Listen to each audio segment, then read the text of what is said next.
Wanted to speak to you while I can.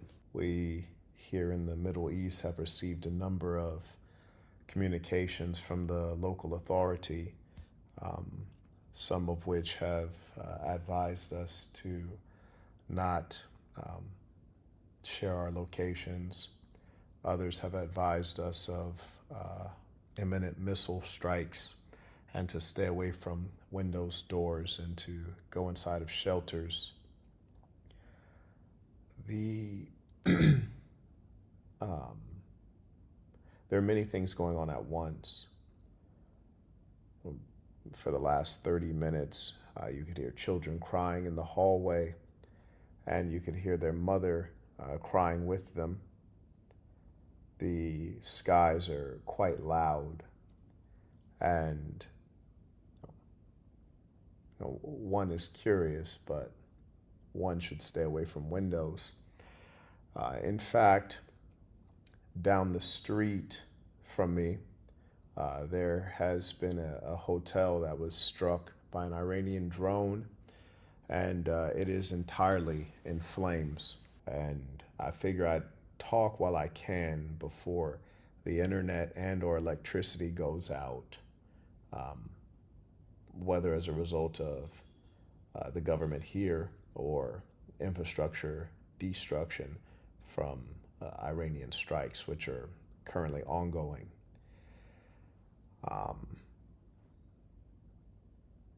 yes, situations like this are great times to look into your black box. I wrote a book called The Black Box, which you may know that a black box is essentially a flight recorder that records flight data and also is kind of like a memory of what's going on in the airplane.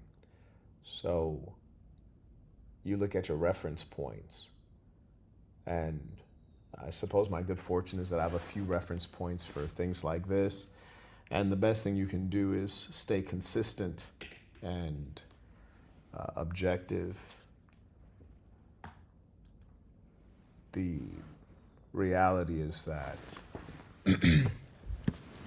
any one of these live streams could be the final live stream. So I figure I ought to speak while I can in case that changes.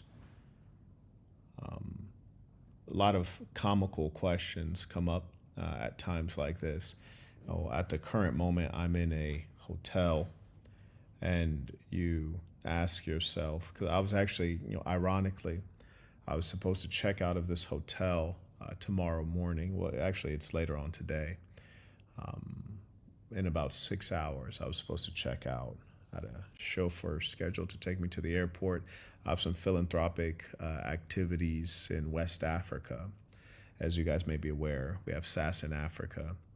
And I was scheduled to meet some very important folks in West Africa to form the basis of our SAS in Africa efforts. Anyways, I found that my flights, along with everyone else's flights, have been canceled. And I'm essentially trapped here. And I've been trapped places before. I was trapped in Puerto Rico following 2 Category 5 hurricanes. Obviously, the electricity went out in that situation as well. The tropical humidity caused maggots in the refrigerator, and the roof was ripped off of the building next to my building and essentially thrown at the building that I was living in. Windows were shattered and all the rest.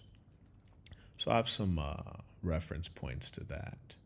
Also, I have been in war zones before, except in those other cases, I chose to be there, and I was driven in with a clear path for being driven, low-key smuggled out. The worst part about a war zone is the anxiousness, the loudness. You have ongoing, like your body feels tense because of the booming and the shaking of the earth.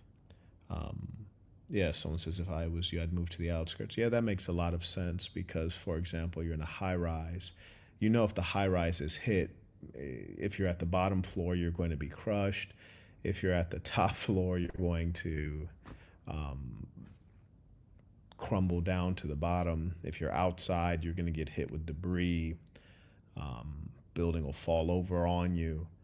Yes, you're right. It would be better to not be where I am. I'm certainly in a hot spot where strikes would be. So, um, yes, and the strikes have already occurred. I'll play some video footage for you. There's a hotel down the road, and I mean like a 3-minute walk from where I'm sitting right now, that was hit with a strike. You should know that in this current situation, as I said, the government has sent out various notifications, which is another reason that I'm awake, right? In addition to the loudness and the kids crying in the hall, um, the government pushes through these notifications that you cannot silence.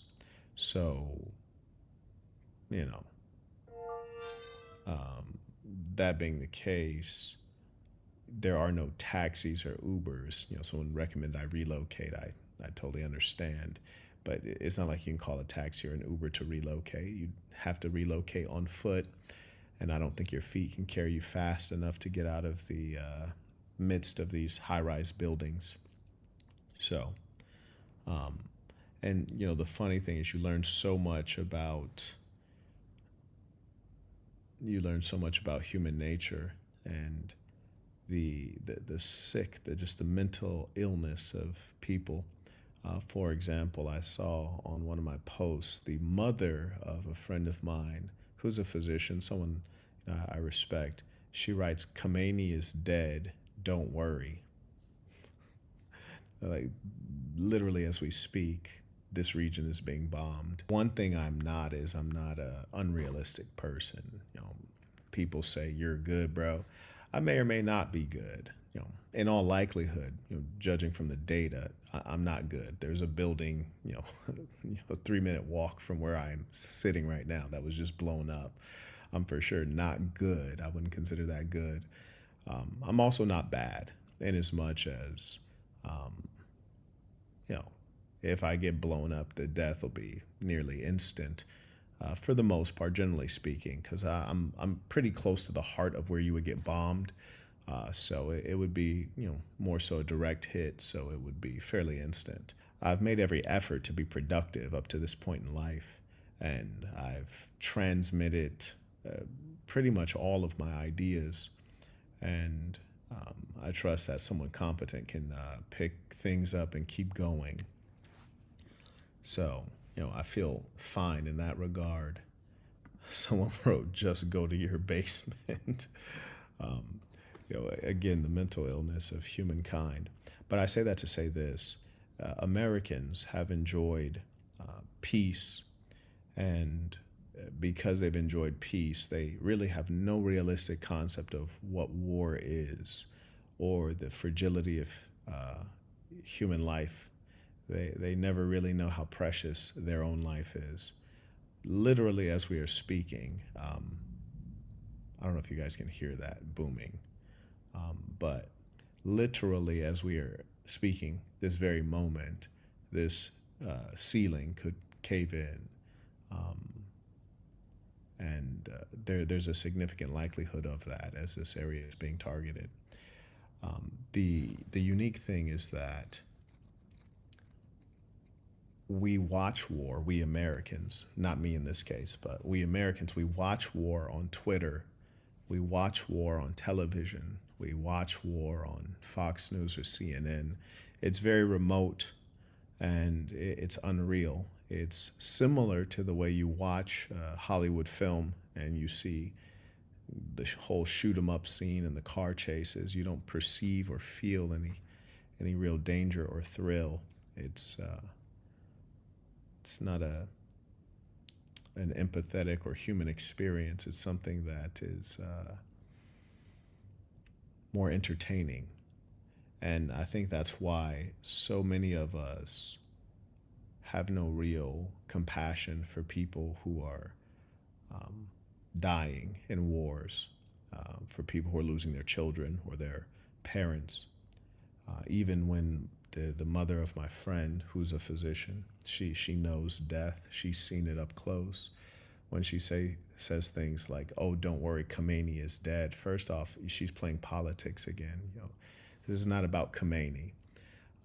This is not about Marquette Devon Burton. This is about so many things that are bigger than that. And also the death of one man, whether it's Khomeini or Marquette Devon Burton, matters not. War does not count each individual. War will wipe out droves of individuals, and it will matter not.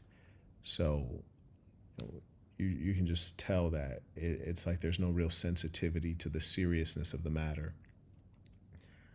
Just really pathetic, some human beings. The sad thing is hearing the kids crying in the hallway, and I wonder, because they were young children crying, I could only presume that they're not reading the notifications on the cell phone that are saying a missile is there are missiles being aimed at you. So whether you get hit by a missile directly or there is debris falling from the sky, we're talking about huge pieces of debris which are in flames coming down from the sky, or they will land and hit something and cause it to burst into flames. I don't think the children were reading those notifications. I could only assume that maybe their mother read the notifications and started crying, and then the children started crying because their mother was crying. So I just hope that they have their father near, or that they have a father, or that they don't lose their father in a situation like this. Anyways, let me go ahead and take a look at the news so that we all can get a sense of what's going on. There's one thing that is for sure is this is not safe. I don't want to lie to anyone. I want to be realistic and honest and accurate. There are not just military targets being attacked, and we know that by mere fact that the hotel down the street was blown up. And we also know that because there's a high-rise building in Bahrain that was attacked. And there was a commercial airport, the international airport, where military affairs are concerned. You're not getting accurate real-time information. Information is being suppressed for a variety of reasons. Fella says, why would Iran attack Dubai? Well, they've already attacked Dubai, in fact, several times. And in addition, they've attacked Abu Dhabi, which both are cities in the United Arab Emirates. And these emirates have been attacked because they harbor U.S. military bases, number one. So that is just one of the reasons. But I surmise that there is a greater reason to attack the regional players, and it is to create general chaos and disruption largely to the economy, the global economy, which would then cause the citizen populations to react, because the citizens, the human beings in the world, are not human. They don't have a heart. And so they're so selfish that they only care when the price of eggs rises, when the price of petrol rises. And so the strategy is to create economic turmoil such that the global economy, which is to say, or the citizens around the world, react to macroeconomic impact. They're not going to react to the fact that children are dying. We've seen that fail in the Palestinian situation. So that is what is going on.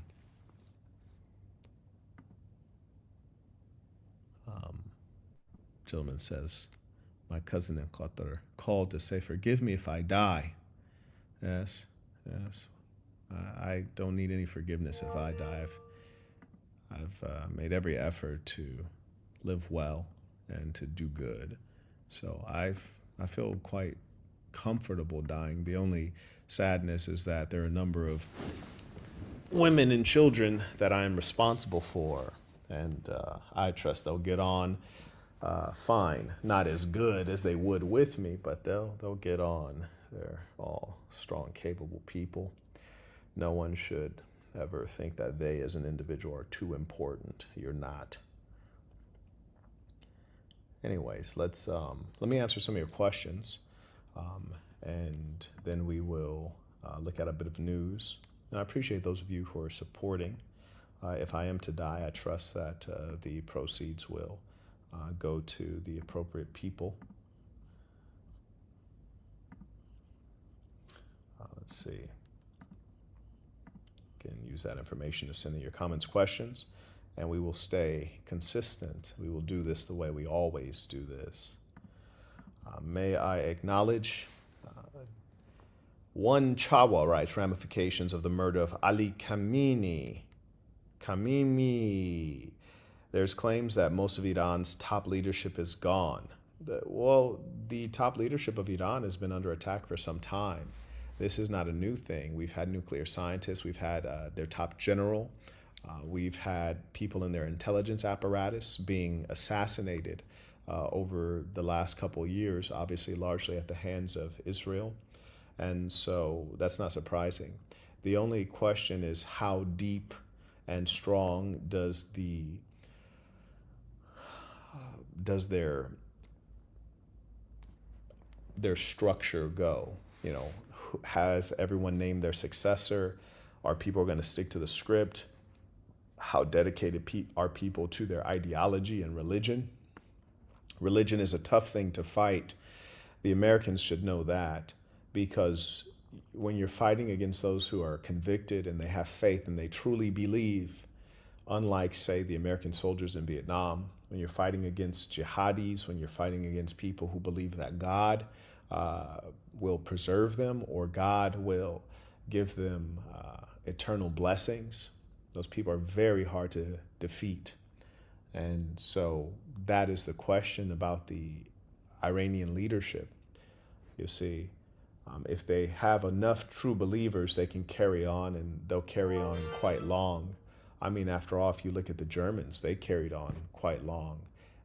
When the German military was being eradicated, you saw the Hitler Jugend, which is to say the youth leagues. The Hitler youth started to fill in the ranks and continue the fight. So I wouldn't be surprised if they can carry on at a significant level. They have been yelling death to America for some time now. So I trust that they should have quite a few fanatics. Almighty writes, paying tuition, hope you're staying safe, King. I am as safe as circumstance would have me in the midst of the Middle East, in a country and city that has been attacked several times. So this is one of those moments where a religious man would say, Allah is the best of planners, and whatever he wills shall be. But there's no doubt that circumstances not favor me at this time. So we shall see what happens. May I acknowledge Mr. Three More Reps writes, tithes, peace of the saints. Yes, indeed, peace to the saints. May I acknowledge Nicaragua writes, peace of saints. Do you think America will put boots on the ground in Iran? Peace be upon you. No, sir, I do not. I think that this will be a devastating aerial conflict. America will wage war from sea and from air, but not from the ground.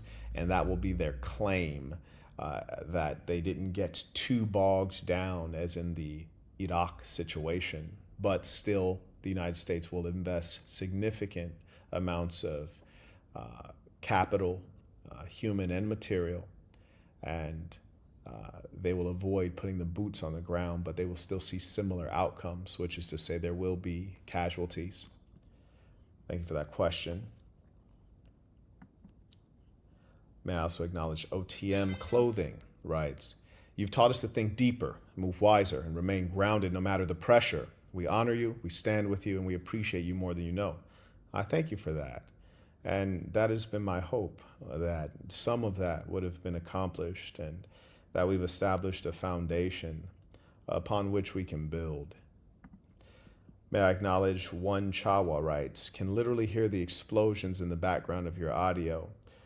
Yeah, I'm as far away from the windows as possible. You know, the comedy is that luxury turns into danger very quickly. Floor to ceiling windows and the balcony, that's glass, very quickly turns into danger under threat of missiles. So I'm quite far away, but yes, the sky has been rumbling for some time. Fella says, just repent just in case a strike comes. Well, strikes will be coming. We've already gotten the notifications on our phones telling us that the strikes are ongoing. So that is already underway. And if death reaches out for me, I will go in my current state. I have no regrets at all. I have lived an upright life my whole life. I'm very pleased with the decisions that I've made. I've not abused anyone. I've not lied to people. I've helped a great many people, and I would weigh up my good deeds against anyone's. Whether there is an afterlife or not, I will go just fine, with no worries at all. And I have nothing to repent for today that I would not have already repented for in the past. So I feel good. Yes, I think that when you find out you're about to die and you start praying and repenting, maybe you've not been living your life the correct way. I have. I've been living life consciously. So I think I'll be all right. I thank you for that. Anyways, Wishman writes, I rely on you a lot for honest news, especially for these kinds of topics. I encourage everyone else to please show support. Yes, and hopefully, God willing, the people whom I support will be able to get access to all of this in my absence.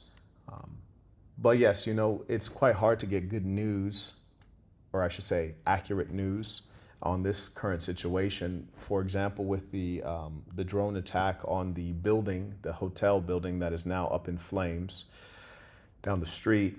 I saw a fool in the comments write, "No, that was shrapnel. That was falling debris." I was like, "No, actually, you can tell by the video footage that that was a directed, targeted strike. Number one, and number two, I find it very curious that people think that they're news reporters while being thousands of miles away in the United States. I'm literally down the street. I'm down the street. But people would try to lie and tell me that, tell me what's going on here while they're a world away. And that only reaffirms the wicked, dishonest nature of human beings, and also the fact that stupidity is evil. And if you remember nothing else, remember that stupidity is evil. Sometimes those who are foolish and ignorant don't intend to do wrong, but in their foolishness, as is said in the Bible, they know not what they do. Shout out to Peter. He writes, "Thank you for helping us and adding value to our lives, Marquette. I appreciate that. That means a lot. I've certainly made an effort. If you track my background, my first legal job was at an after-school program, looking after children. Children have always been a demographic that have been very important to me. So thank you for that. And thank you to those folks who have shared the ongoing news updates. They have been of some interest to me, particularly those relating to the airport being bombed. And as much as I'll need the airport to get out of here, under situations such as this, you find that things begin to break down, whether it's human beings breaking down mentally or services and hierarchy and predictability breaking down. Obviously, there will come a time where so many things are in question. For example, we're staying in a hotel right now, right? So do I have to renew my room tomorrow? Right? Do I need to renew my room? If the place gets bombed, do I keep renewing my room? Do I need a new key card to keep the electricity going? There's so many funny questions. Will the staff stay at work? Will the restaurants stay open? Where's the grocery store? Will people start looting? Will the lights stay on? All kinds of questions. The good news, though, is that it's not very humid right now. So in the event that we get bombed and we are able to go outside, it won't be unbearable. So that's good news. And also it'll reduce certain things like the maggots. I think the maggots came just due to that tropical heat. I think they came a little faster in Puerto Rico. Anyways, Peter writes, one thing you've helped me with is communication. Your communication skills are impeccable. Thank you. I appreciate that. Yes, communication is important. And I hope you all remember that listening is very important. Listening is the first thing. Gentleman writes, get a car and drive to Oman. Oh, that's funny. I think Oman is being bombed as well. Obviously, probably if I was Iran, I wouldn't waste too much shelling Oman because Oman is not as critical a hub as, say, Dubai, where I am, because Dubai handles a huge amount of international traffic, particularly passenger traffic. You may be aware that Dubai additionally is building what would be the largest airport in the world, but I wouldn't be surprised if Al Maktoum gets bombed, has already been bombed. It would be the largest airport in the world.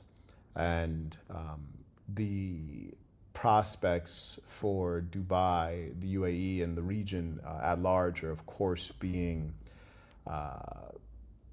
hurt right now. And it's not because of Iran, it is certainly because of that other country. And just this week, I was looking at some real estate opportunities, which obviously in Dubai are costly. And the real estate agent that messaged me today and said, "Hey, I want to send over some properties I think you might like." And I said, you know what? Those properties better be greatly discounted, because I don't think anyone's going to want to live here. And then she is Egyptian, so she proceeded to start lying about the reality of things. But I think since then, she's probably had some realizations now that half of or a significant portion of the town is on fire, and you've gotten constant recurring notifications. Let me actually put my phone back on charge because the electricity might go out.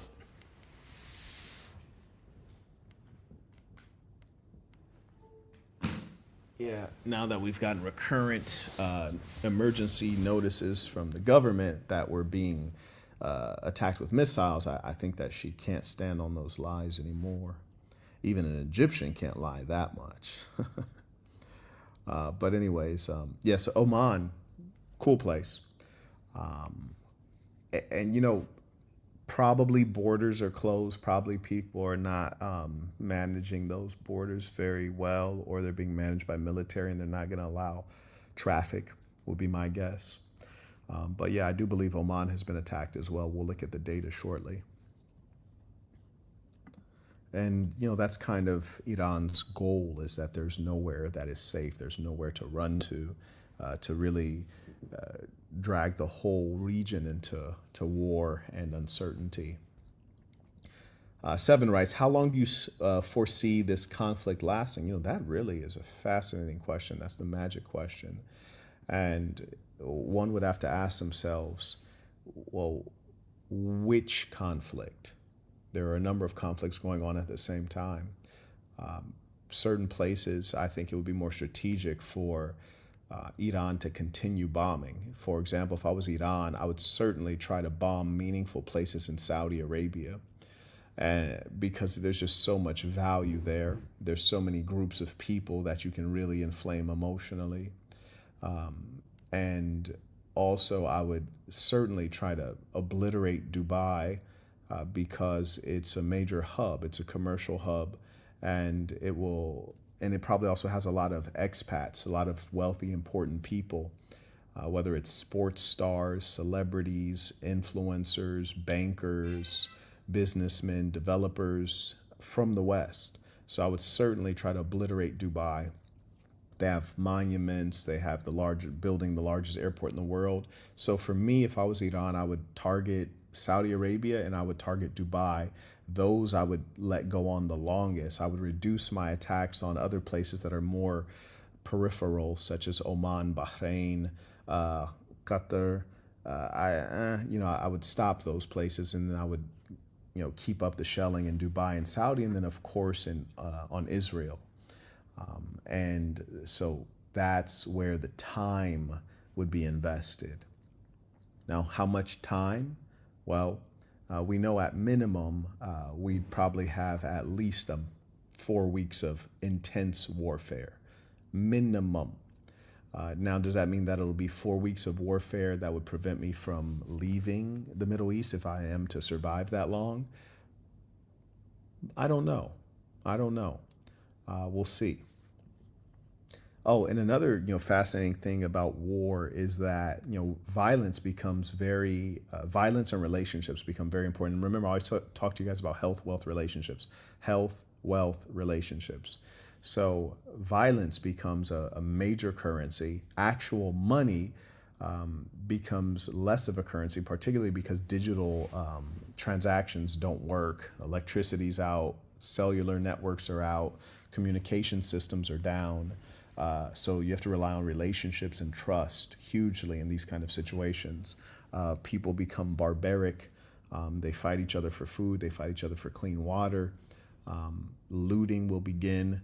So those are all things to be conscious of and anticipate. But yeah, I would say at the very minimum, I would expect a month of intense fighting in this region. And I do mean intense. I mean just real haymakers coming from Iran.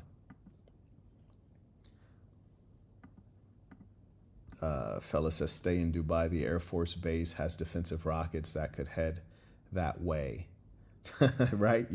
And that's the funny thing about this kind of a situation when you're in unprecedented situations. There is a lot of uncertainty, and that is the power of a calm mind, is that you can manage all of that. You can manage your mortality. You can manage that death is at your doorstep, and not exhaust yourself mentally. Thank you for that. Shout out to Matthew, writes Marquette. Thank you for your words of wisdom. If the worst comes to pass, do you have a successor to run the organization? Thanks again, sir. Yes, in fact, I've spoken to the confirmed saints earlier today. I already had my successor identified maybe about 9 months ago, when that certain group of people started taking my money. I knew that this might, that death might find me sooner than later. And so at that time, I decided whom it would be. And today I announced to the confirmed saints whom that person would be. It crossed my mind to say, okay, here's my immediate successor, and after him, I think it should be this person. But circumstances change, and really the best leader is the one that circumstances dictates. I only matter within a particular context. We are created out of our unique environments and upbringing and out of a certain world. So I can't even predict who will be the best leader after the person that I named, because that will be a different world that I cannot imagine. But I do know who will come immediately after me. That individual is in a safe country, and they've already been named, and they're very competent. And in addition to them being named, their colleagues are aware of who they are, so there will be no confusion. Someone writes, Dubai International Airport was just bombed. Well, that would mean that I am probably trapped here. That's fine. That is fine. Says, get dressed, go downstairs. You never know who watches you from there.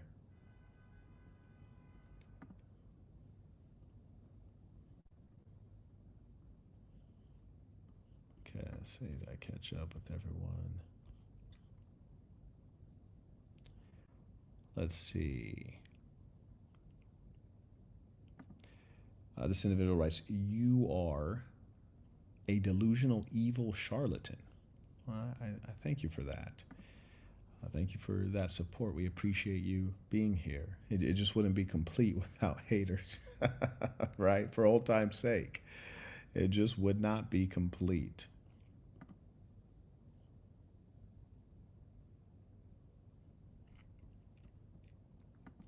Yes, the mentally ill and the wicked.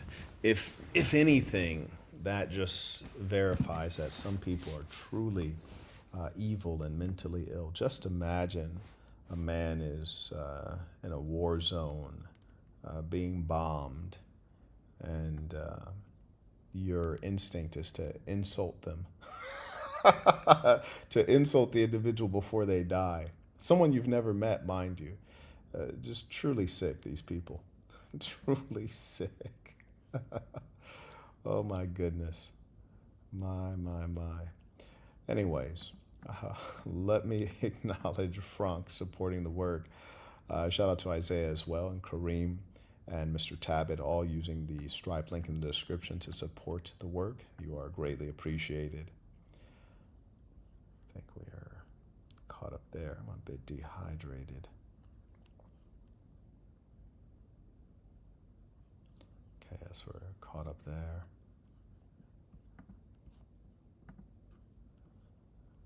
Let's take a little bit of a look at what's going on outside.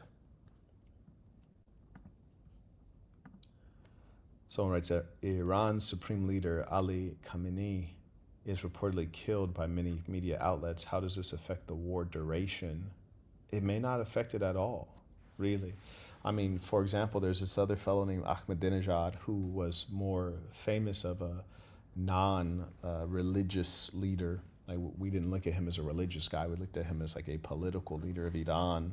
He's been, fairly quiet in recent years. He has traveled internationally to really interesting places. He popped up in Latin America at one point.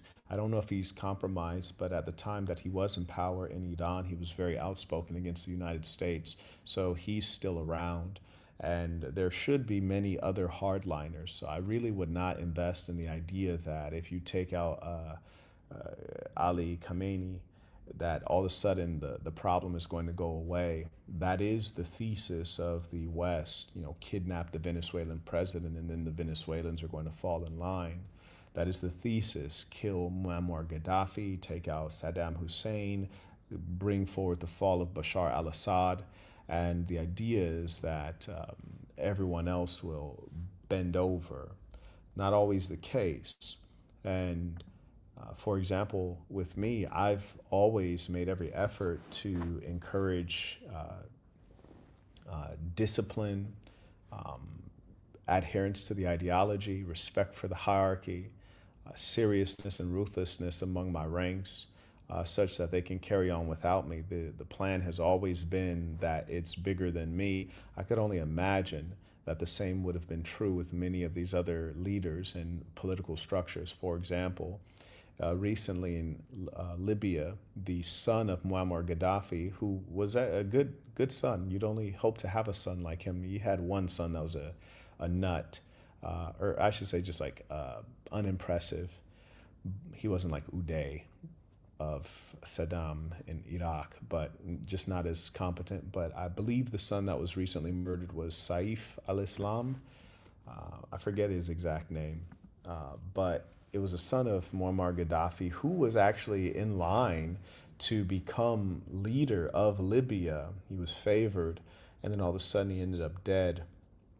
So that lets you know that Libya still had Muammar Gaddafi's imprint on it, as did his son. And really, again, it's the importance of having children. I encourage the good peoples of the earth to have many children. It's unlikely that taking out this one person in a regime that has stood the test of time will cause it to crumble. The Iranian regime is many years deep from the age of Ayatollah Khomeini, which immediately followed the Shah, which is many decades ago. I would think that you cannot undo that many decades of work with the demise of one old dude in a turban. So that is my thesis. And so regardless of this, I can see that got like sirens and booming in the outside. But yeah, I can see that at minimum we'll see a month of very vicious warfare at minimum. Anyways, carrying on. And thank you for that question. That is the right question. Shout out to Calvin, writes, peace of saints, stay safe. I know I'll see you at the big game conference. God willing. And we've made every effort to get someone to paint the damn lines on the football field. It's just shockingly difficult, especially now. I think that there's like some Olympic event that's coming up that has a lot of folks tied up. And also it's hard for them to conceive when I tell them like, hey, I need you to come paint this football field. And they say, okay, what's the name of the school? And I say, nah, there's no school. It's at my house. I think that makes it just a touch harder. Apparently money doesn't talk as loudly as it used to in the United States. Shout out to Jay Stees, writes, all I got right now, safety, Saint. I appreciate that. And, the money you sent, that's not all you got. You have you. You have you, which is to say your sanity, your intelligence, and your experience. That's what my book was about, the black box. You are the value. You are the greatest operator. You are a hustler. You're an earner. You're creative. You're brave. So the money is the least of what you have. That's an important thing to understand. And I appreciate it. And I trust the people I support appreciate it as well.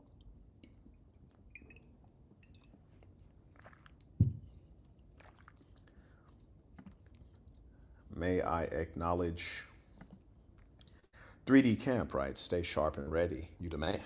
Thank you. I appreciate you.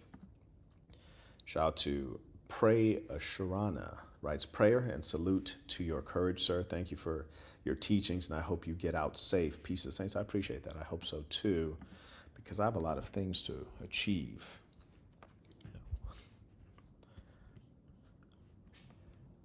May I acknowledge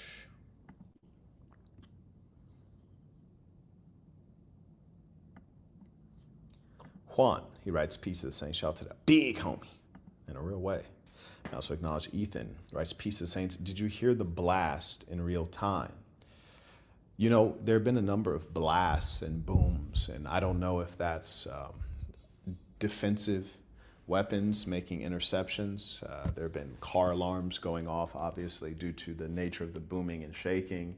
So there's been a lot of sound and fury, which is typical of a war zone. Can't really separate this from that. I think even a trained ear would have trouble separating this from that.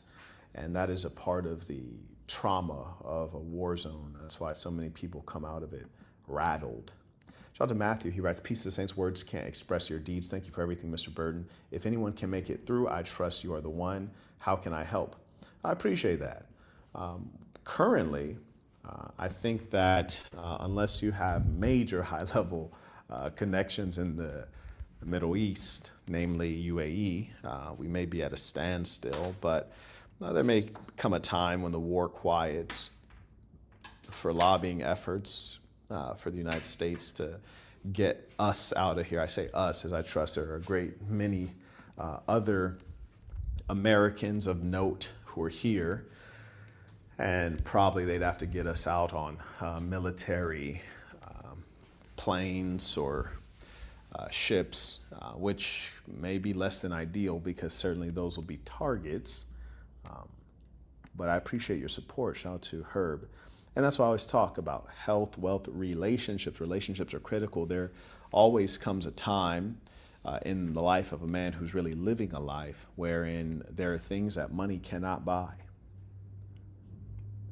There are things money cannot buy. The relationships are the great value. Shout out to Seven writes, do you foresee Russia or China getting involved? Well, China's already involved in as much as they've provided weaponry to Iran. And I would only assume that the weaponry has been provided either free or it has been provided on loan, probably loans that'll have to be forgiven because the Iranian economy is currently in disrepair. And for the near future, it'll be in disrepair, which is to say for the next 10 to 20 years, it'll be in disrepair. And so the Chinese really may have set a price with no expectation that the price would ever be repaid. So the Chinese are already involved. They have weapons and weapon systems already deployed. And I think it'll be a good testing ground for the Chinese. You know, the unfortunate thing is that's like to sleep or not to sleep, right? Because certainly I won't be able to fly out tomorrow. There's just no way in hell. Even if the Iranians weren't bombing, I think that the fear of the authorities here as if the airport hasn't already, there have been reports that it's been bombed. If it hasn't been bombed, then there's fear that it would be bombed. And then if you were put a bird in the air and that bird gets shot out of the air, you know, that would really hurt Dubai because most people like to live. And so in as much as that's the case, it would destroy their tourism. And if you truly understand the UAE, especially Dubai, this emirate is not as well off as the Abu Dhabi, which has most of the oil and natural resources. In fact, Dubai, the flashy city is funded by Abu Dhabi, which has given it loans. So Dubai depends on tourism, and it depends on expats, and it depends on capital to be here. People to invest in the real estate markets and hold significant amounts of assets here.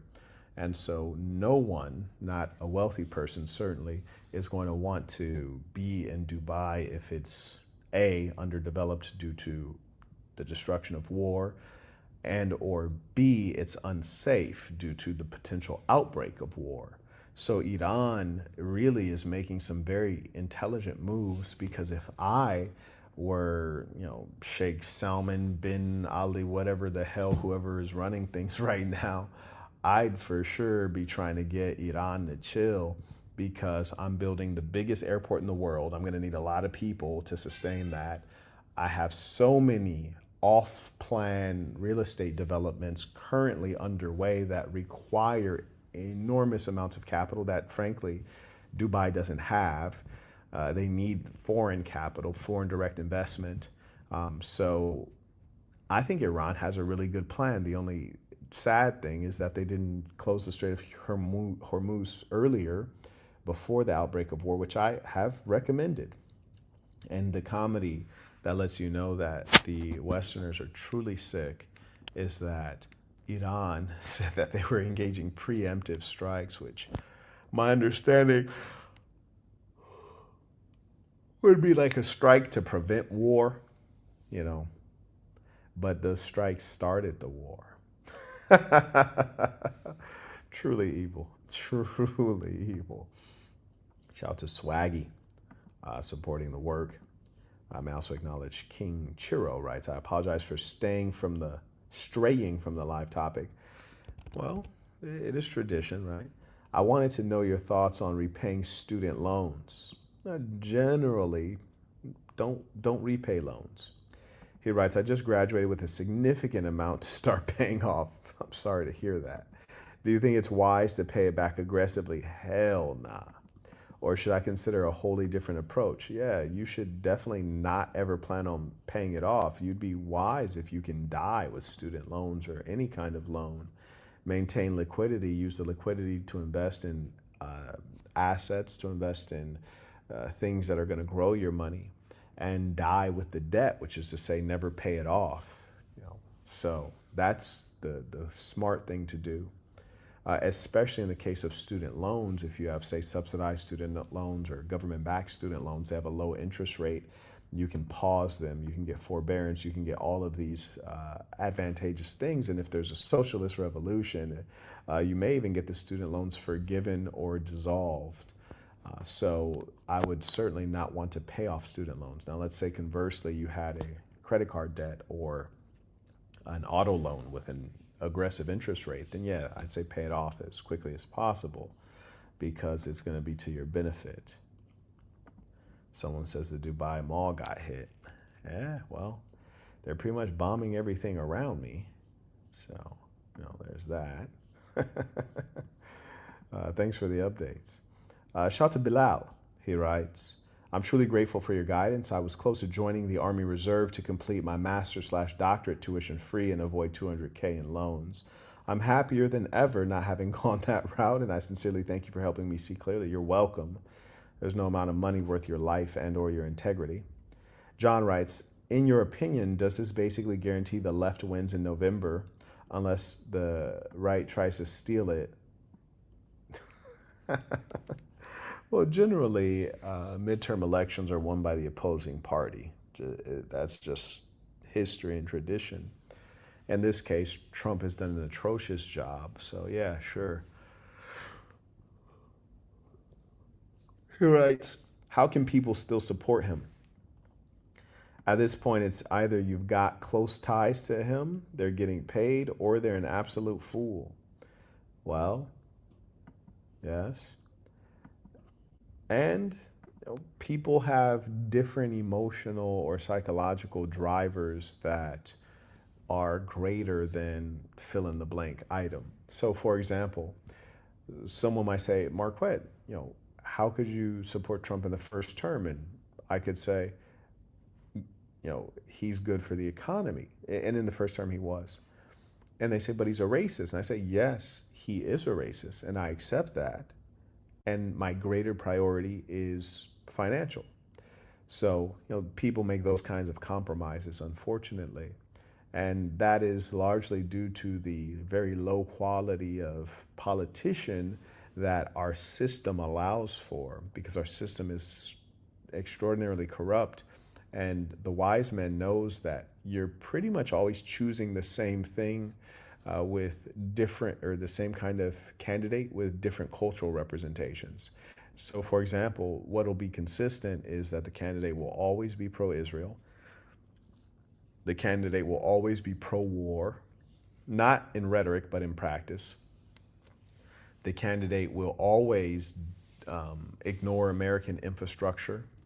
Um, and the only differences will be the petty cultural things. Will the candidate promote feminism, LGBTQ? And so for me, I'm voting on those things and some of the minor differences in how the candidate will drive macroeconomics. And for me, looking at, say, a Kamala Harris, matriarchy goes against everything that I believe is right and good in the world. And also, I know she was going to promote LGBTQ further, which brings faster the destruction of humankind. So those were things that I was very keen on voting against. But what I always really invest most in is revolution. I'm not investing in Democrat or Republican. You've been hearing me holler, we are in revolutionary times, and you've been seeing me organize for that eventuality. Shout out to Charles, aka Thuld, writes, blood must spill for the children to live, good men fight. May you return safely. This is only the beginning of the much needed revolution indeed. And those are lyrics from the track Good Men, Good Man Fight on the album entitled Marquettism. Shout out to the first baller alert. This does seem like a good time for a baller alert, doesn't it? By the way, shout out to Kyle, who now holds the record at $1,234, the record super chat. Caleb comes in with the baller alert. He writes, sending my blessings for you and all the good people. May you get out of this in one piece. Thank you for all your wisdom, Mr. Burton. I appreciate this. Shout out to Madam Quick. She writes, Mr. Burton, I pray you will survive this. I didn't have hope for black people until I heard you speak. There is so much important information you've given me. The world needs you. I appreciate that. And shout out to the ladies. And when the ladies support, you know it's real. Akash writes, be safe, peace of the saints. Sir, yes, sir. Mr. Gardner writes, peace of the saints, you'll get through this, Mr. Burton, assassin or nothing. Oh, in a real way. You hear me? I'm going to keep assassin from now till eternity. Shout out to Portia supporting the work now. So acknowledge Jurgen writes, peace of the saints. Shout out to Gary writes, tuition. And Miles as well comes in by PayPal. He writes, peace of the saints. Thank you, Mr. Burton, for all the advice on wisdom you've given me. Thank you for all the game on female nature and for the reality of the world we live in. If this is the last time, thank you, big homie. You're a legend. Wishing you much safety, Mr. Burton. I appreciate that. Thank you very much. May I acknowledge Brian came in a strong way. He writes, just joined the live, so I am not sure if you covered this previously, but where do you see this war going? I see a minimum of 4 weeks or a month, if you like, of vicious fighting with haymakers being thrown. Most strategically, if I were Iran, I would focus on, in addition to Israel and American forces directly. And when I say American forces directly, I'm talking about the ones that are engaging Iran, not necessarily the military bases. I think a lot of that was posturing. So in terms of returning fire at incoming American threats, that's Mando attacking Israel at some level, of course. But additionally, I would hit Saudi hard. I would hit Dubai hard. And I think Iran has at least 1 month of technology, spare parts, munitions to put that forward. How do we know? We saw them do that at minimum for 12 days. We have seen the Chinese reinforce them and the Russians add a little bit of value. And so with that, I would think that they'd have at least twice the capacity with them rebuilding their own stockpile and having those additional purchased materiel. So that's what I would see as a minimum of a month, and that would be very intense fighting. And there's no doubt that Israel would be fighting a war of annihilation, which is pretty much all they've ever done. Um, the gentleman further writes, do you think Israel will be the dominant country in the region for a prolonged period of time? They already are the dominant country. Uh, I've been in the Middle East many times throughout the Middle East in various countries, and you never hear anyone in power, whether they're in political or economic power, speak ill of Israel. In Jordan, in Saudi, in Oman, in Qatar, in UAE. No one speaks ill of them who's in power. Commoners may speak ill of them, but everybody knows what time it is in the region. Even in Egypt, no one in power speaks ill of them. Even in Turkey, their president may say some things, but we all know that guy's a liar and a snake. So Israel is already in power, and they're dominating this area. However, Iran is the thorn in their side, and that is why they're seeking to dispatch with Iran. And for all of the Muslims who are watching, whether now or on the replay, I think that it's worth asking yourselves, because I recall when I was studying the Deen of Islam, which was, of course, Sunni Islam, the Sunnis always speak ill of the Shia. This is not real Islam. These people are heretics. They're engaging in bid'ah. But in actual fact, if you look at the righteousness, the conduct, the goodness, there's no doubt that the Shia have outperformed the Sunni Muslims. There's no doubt. And inasmuch as that is the case, we cannot let our eyes and our ears deceive us. We have to believe our eyes and our ears. We have to wonder, maybe that's the real Islam, because the Iranians are behaving like they believe in God. You hear me? They're behaving like they believe. They are true believers in the last day, in the day of judgment. They're acting like they're true believers. Whereas the Sunnis they behave like they just believe in the almighty dollar or the euro. Come on now, let's talk about it. Huh? Just things to really think about. May I acknowledge? So Brian closes that saying, thanks for the knowledge. You are welcome. Sage writes, peace of saints. A man at peace with himself and the remarkable life he's lived. That's why you're so calm. Oh, absolutely. And I also know that if this building gets shelled, if a missile strikes this building, this live stream is going to end rapidly. And along with that live stream, my life will have ended as well. It will be very quick and largely painless, and I will not survive. So there's nothing to worry about. It'll be instantaneous. There will be no fighting to be done. What is next will be here. So yes, of course, there's no reason not to be calm. That would be irrational, and I've only progressed because of rationality and the ability to deal with reality. Shout out to Davion. He writes, peace to the saints, wishing you a safe return. You are the beacon of hope for the planet Earth. Sadly, many will never see the true value you bring and the lives you have changed. I appreciate that. There are some people who do, and you're right. For example, Burton Plantation, I made episode 3, and of course the YouTube, the Google Corporation, censorship corporation, has been suppressing me greatly.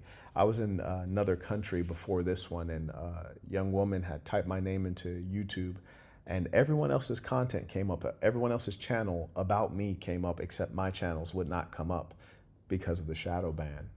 And so, I think projects like Burton Plantation, most people don't understand it. And then maybe the people who could understand it won't see it because it's been buried due to the shadow banning. Shout out to Wayne. He writes, peace of the saints, please stay safe, saint. Okay, I appreciate you. Damilola, my apologies. Damilola writes, Marquette, hope you are speaking out of turn, but please don't allude to your own demise being in the near future, as words have a lot of power. I understand it's good to always be prepared and a realist. However, I'm sure you'll survive this. You survived an earthquake. God, I've survived several earthquakes. I'm from California. I even survived an earthquake in Baltimore. It was actually the strongest earthquake I'd ever been in, which was ironic because California is known for the earthquakes. Pawan writes, peace of saints. Thank you for all that you do, saint. I'm grateful for all of your teachings. Your composure during this dire time is admirable. Long live Marquette, the Conqueror. Shout out to the saints who are really messing with that album. You dig? May I also acknowledge Aaron. He writes, peace of the saints. Yes, indeed, peace of the saints. Shout out to Ann. He writes, stay safe. I have all the faith. You'll be fine. Peace of the saints. I appreciate that. And thank you to everyone for their positivity and encouragement. Melvin writes, tuition. May I also acknowledge Joseph writes, peace of the saints. Peace of the saints, indeed. You know, the comedy is that I still have not gotten an email that my flight was canceled. I did check the website and it said canceled, but I did not get an email stating it was canceled. I thought it was interesting. A bit strange. Just a bit strange. I mean, seeing as how all of the flights were canceled, you'd think you'd get an email. I mean, they didn't even have to tailor it to anyone. They just email that, just reply all on that sucker. All your flights are canceled. If you're trying to leave, you ain't leaving. You're going to be here a while. And you know, the funny thing, there may be price gouging, you know, in some cultures are wicked, like the Egyptians, for example, the Jordanians as well, wicked, dishonest. And I've met a few decent Jordanians, no decent Egyptians. But price gouging may occur because there may obviously be a lack of access to resources. So, you know, that's something to anticipate, fortunately. And just truly, I'm thankful that I've made good decisions and I've made every effort to be prepared, because the electricity goes out, cellular service goes out, you cannot use credit cards. And I have a bag of money with me in all of the strongest currencies, the euro, the British pound, Swiss francs, Omani rials, Jordanian dinars. So I'll be able to get by very well. So I'm very thankful to have made smart decisions and to be prepared. Also, of course, have US dollars as well in all size bills. So I'm very fortunate in that regard. I have enough money to function or to really get anything done. So that's a blessing. Because, you know, as they say, if worse comes to worse, and there's no doubt that this is the time and place for worse to come to worse, for sure. You know, it's quite comical when people in the live chat keep putting, you know, such and such got bombed, such and such got bombed. And, you know, all of these things are, you know, a matter of steps away from me. You're talking about the mall that's in the neighborhood, the hotels in the neighborhood, the airports in the neighborhood. And so it's really like a circle of things around me being blown up. So it's actually quite funny if you have a dark sense of humor. Shout out to Antonio. Writes, it's been an honor to have came across your content. You've helped me become a better man, soaking up the ism. Peace to the saints. Yes, indeed. Peace to the saints. Shout out to Andre. Writes, just tuned in. I'm assuming no private jets will fly into. No, definitely not, sir. What can the assassin do? I'm going to ponder on that. I trust that I'll be finding out soon. There are a lot of wealthy Russians around. I'll probably try to tap in with some of them, and also keep an eye on the news to see what the realistic prospects are. You know, and sometimes, you know, sitting tight is the best thing to do. You know, in the case of, say, Puerto Rico, when I was trying to get out of there, you know, private vessel, whether it was boat or airplane, would have been perfect after the hurricanes. In this case, certainly not, because you just might get shot down. In fact, I'd tried to fly my drone earlier, and there was obviously some technology prohibiting certain altitudes. And I wouldn't be surprised if that had a little bit to do with the defensive systems that are engaged to intercept missiles. So that being the case, in a state of war, in many cases, you can't get clearance, and you wouldn't be wise to seek it and put a bird in the air when there are various technologies operating that are designed to take things out of the air, whether we're talking about laser tech and many other sophisticated things on both sides. So, you know, there you go. Shout out to Constantine. Writes, tuition. Came in supporting the work. We appreciate you. Let's look at a little bit of footage here.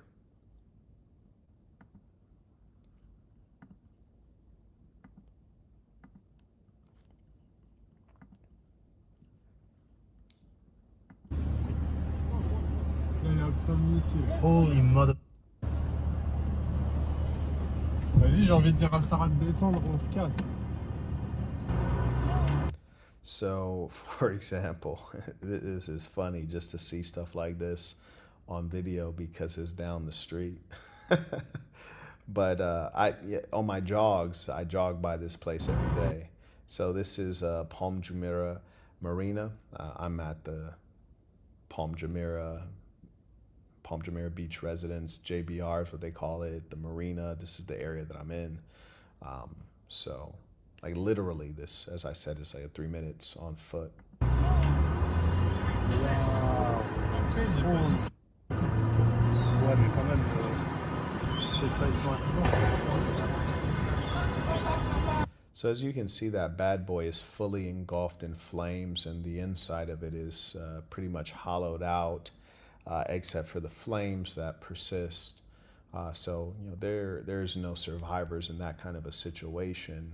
And the hope is if you get hit directly so that you don't burn up.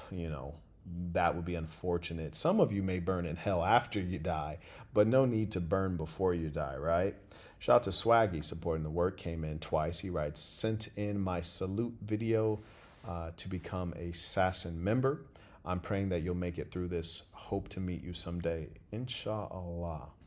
And I'll make sure that I get that approved for you. And for those of you who haven't joined, peacetothesaints.com. We welcome you warmly within this thing of ours.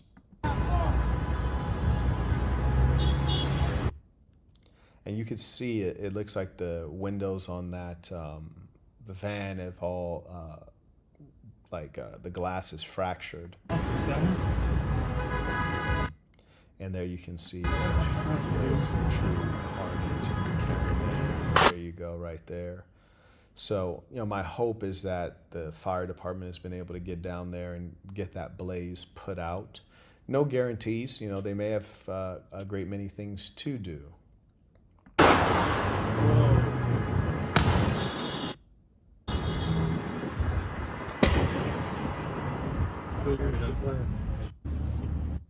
So that was down the street. Let's take a look at what else we have here.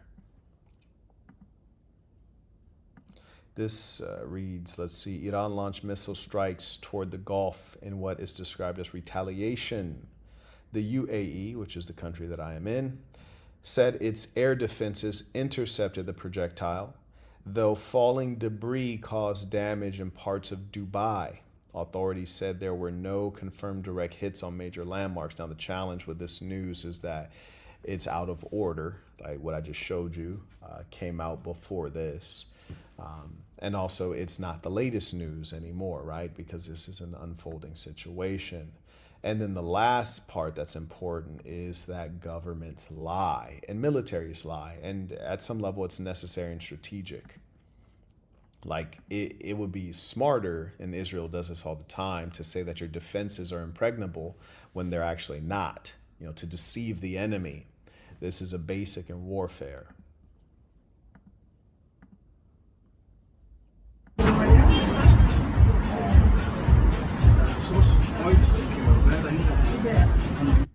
trying to zoom in from the top.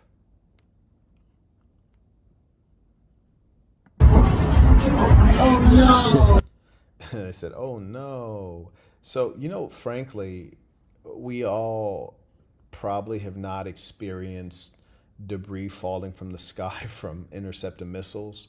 But frankly, I think a lot of this stuff does not look like it's a result of intercepted missiles. It looks like the result of drone strikes or direct strikes as opposed to falling debris. The kind of plumes of smoke like that are more typical of direct strikes, not debris falling, in my opinion. I know we got a lot of military guys in the Assassin. Feel free to weigh in as you're able.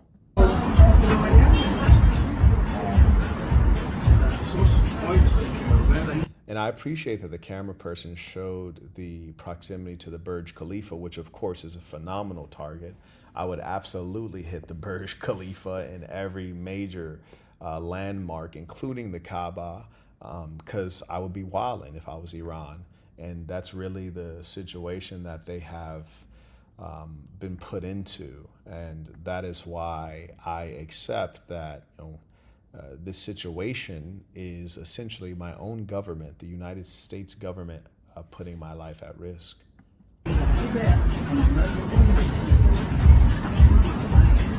Yeah, that plume of smoke, that is not falling debris. I don't believe that story at all. I'm sorry. You would have heard that. You would have heard that.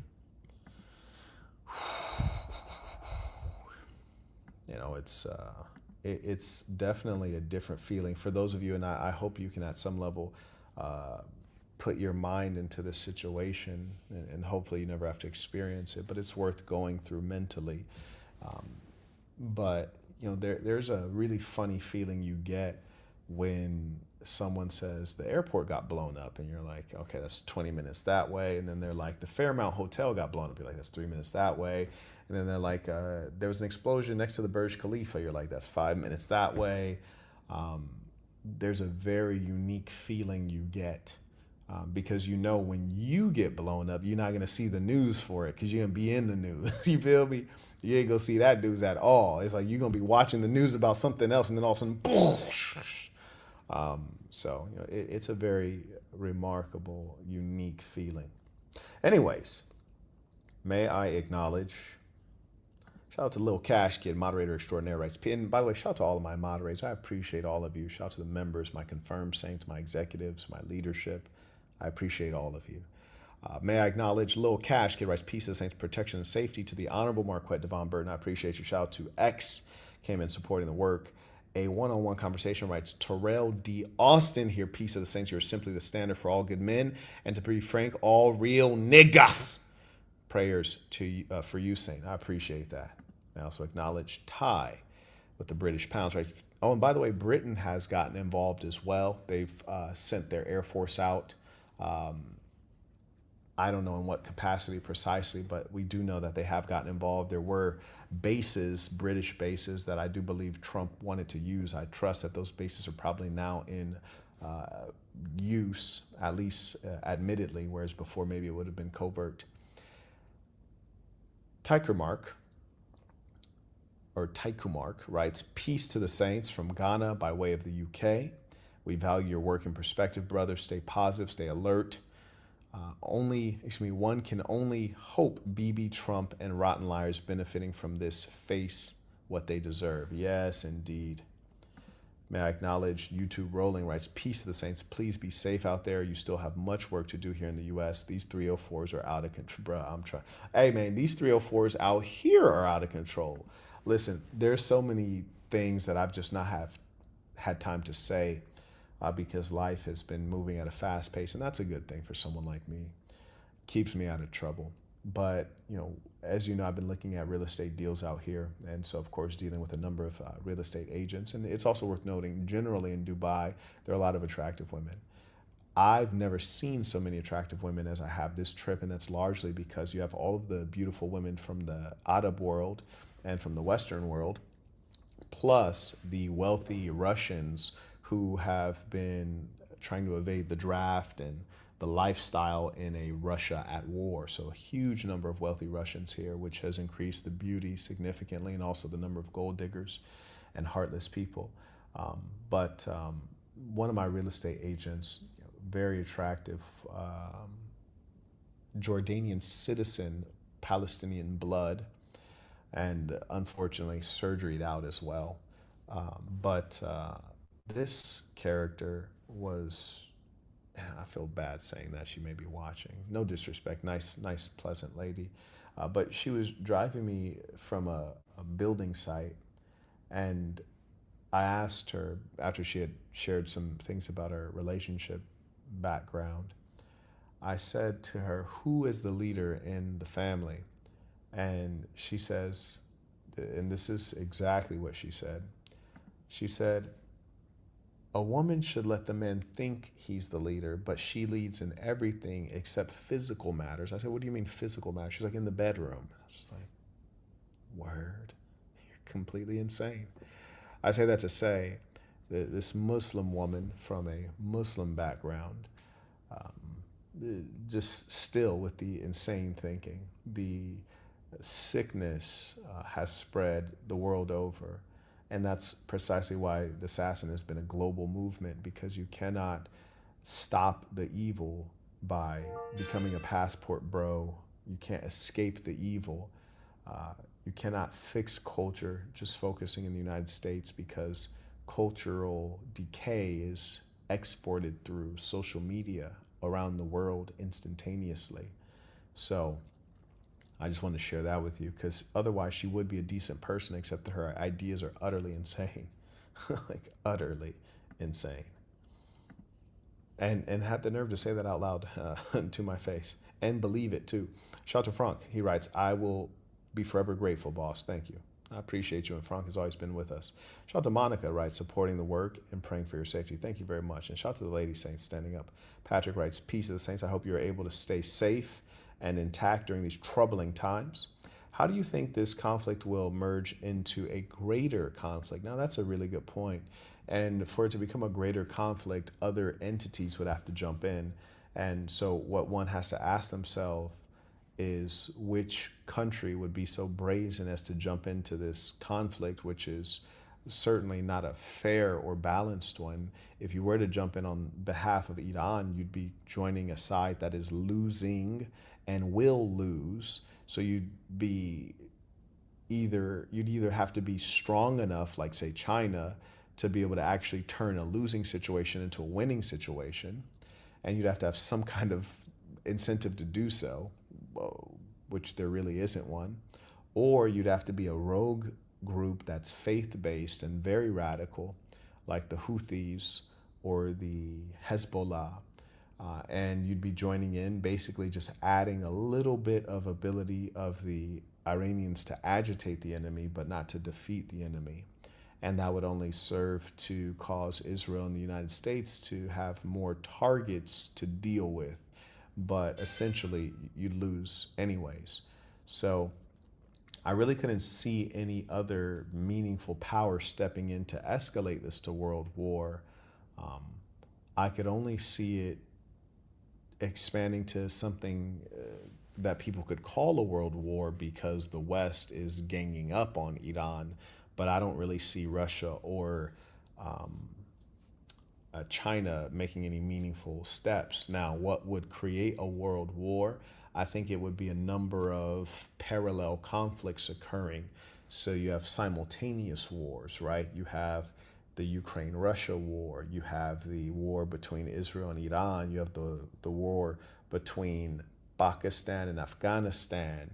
You see, and that creates something that you could call world war, but it's different than previous world wars, which were essentially European conflicts, whereas this is a number of conflicts that may be largely unrelated going on simultaneously, such that the world itself has many wars going on.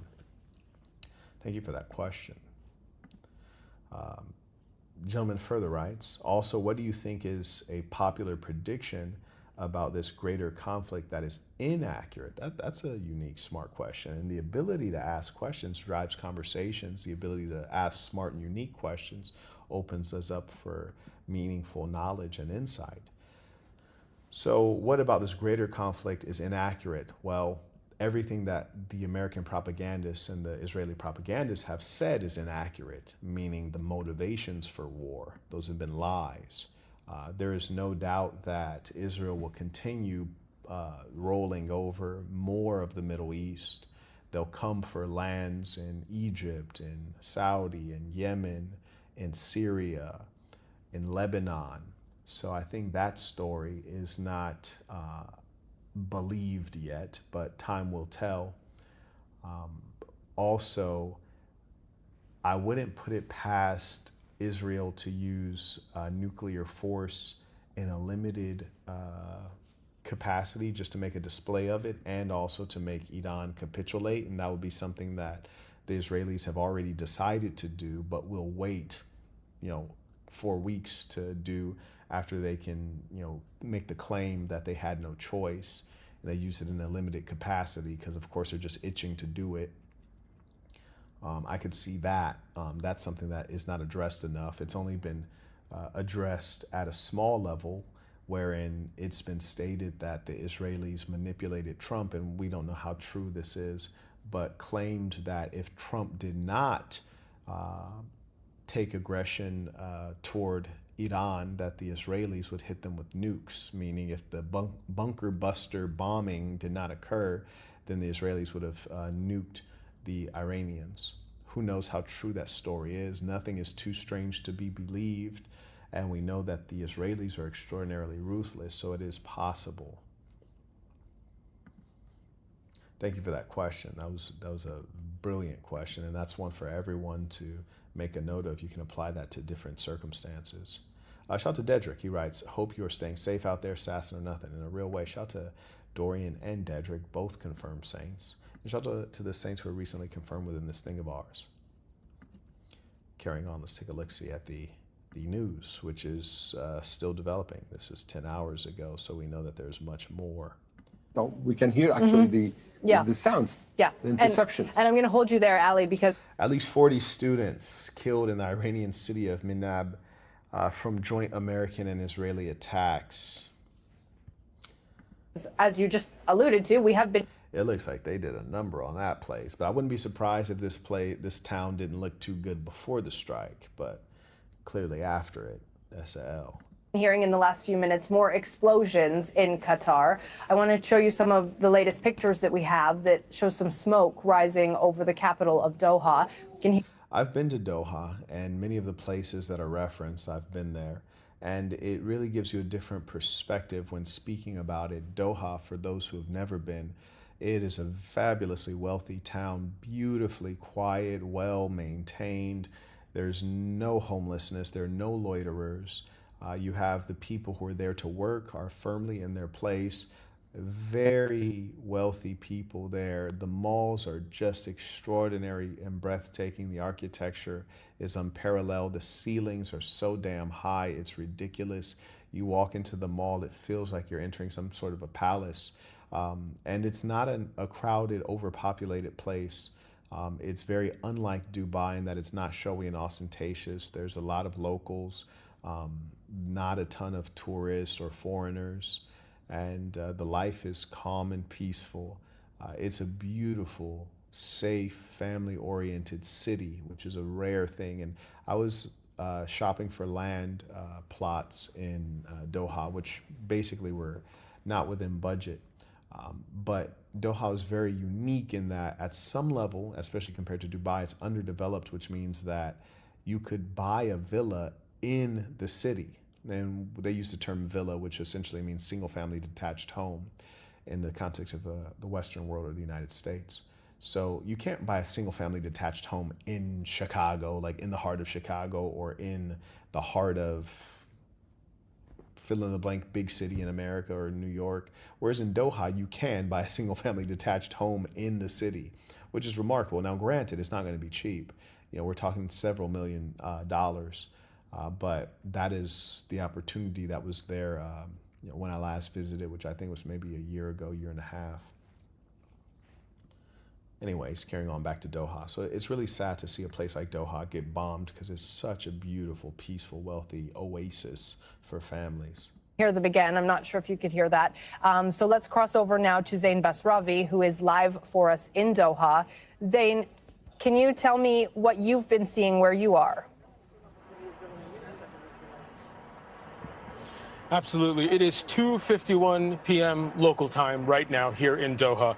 Between around 2 or 2:15 p.m., we observed at least 2 rounds of interceptions of missiles. So multiple explosions, about 3 or 4 at a time in the skies over the city. Okay, so we see the smoke here. Absolutely. It is 2:51 p.m. local time right now here in Doha. Between around 2 or 2:15 p.m., we observed at least 2 rounds of interceptions of missiles. So multiple explosions, about 3 or 4 at a time in the skies over the city. When you look up, even now, you can see plumes of smoke where those defensive weapons, where those Patriot missiles are hitting incoming Iranian projectiles. At 2:35 p.m., another round.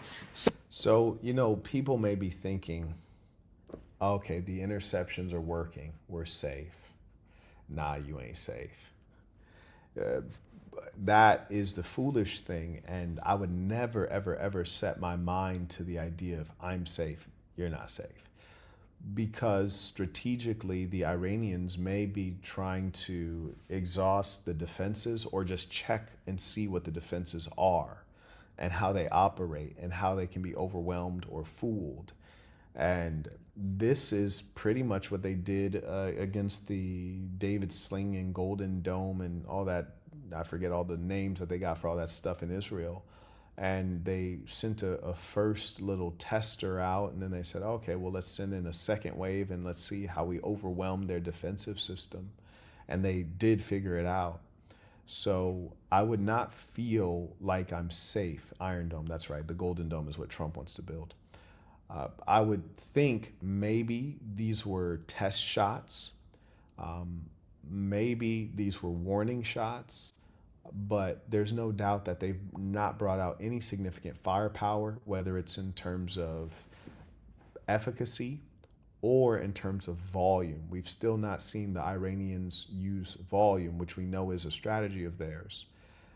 They've engaged attacks across a wide theater of war, and that really keeps you on pins and needles because you're like, damn, these folios attacked Saudi, Qatar, Bahrain, all these different locations at once, and now you're like waiting, like, damn, are we gonna get hit again, or like where are they gonna hit? You don't know. But one thing's for sure is that they're not done. You know, this party is just getting started. You heard me? People just started taking shots. We got a lot of time for things to pop off. Yes, indeed. Similar number, about 3 or 4. Just now, began about 2 or 3 minutes ago at around 2:48 p.m. There was another round, and we've counted about 7 or 8 different explosions so far this morning. Now, there's been dozens since these attacks started this morning of interceptions of these missiles over Doha. In the last hour, at least a dozen different explosions have been heard. We can assume that that's at least a dozen different interceptions of Iranian projectiles. These interceptions, it has to be said, are happening over civilian populated areas. They're happening in parts of Doha. Well, yeah, buddy.